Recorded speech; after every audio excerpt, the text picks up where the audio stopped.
Bonjour à tous. Aujourd'hui, je voudrais aborder avec vous le deuxième point qui constitue les 8 valeurs d'unicité.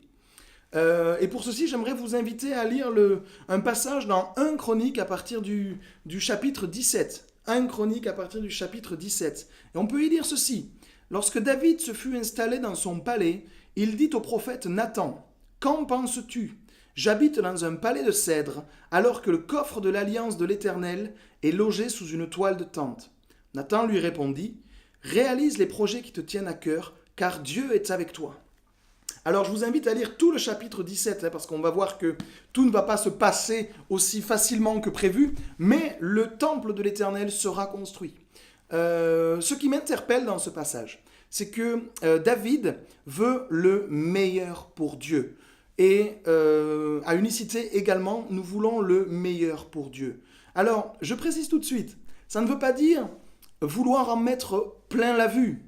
Ça ne veut pas dire vouloir épater la galerie, comme on dit.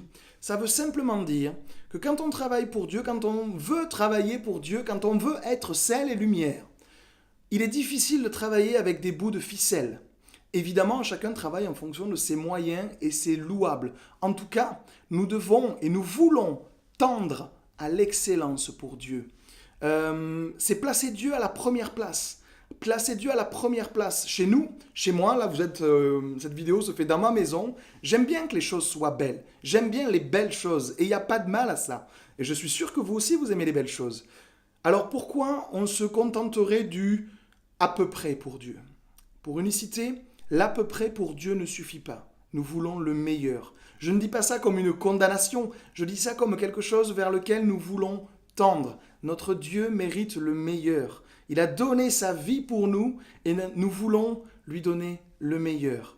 J'ai déjà entendu à plusieurs reprises, dans plusieurs églises dans lesquelles je suis allé, oh, pour ce qu'on fait, ça suffit. Qu'est-ce que ça veut dire? Il faudrait déjà redéfinir, mais qu'est-ce qu'on fait en fait? Dans l'église ou pour Dieu? Qu'est-ce qu'on fait? Eh bien, on annonce l'évangile. Et ce message mérite d'être apporté de la meilleure manière qu'il soit. Et je le rappelle, je me répète, ce n'est pas forcément que financier. Ce n'est pas forcément que financier. Peut-être vous écoutez ça et vous dites, tiens, encore un leader qui va faire un appel de fonds pour satisfaire ses désirs personnels. Pas du tout. Mais simplement, nous voulons que tout ce qui est fait pour Dieu, pour annoncer son message, soit fait de la meilleure des manières. Aujourd'hui, nous avons des moyens techniques à notre disposition. Pourquoi ne pas les utiliser quand cela est possible?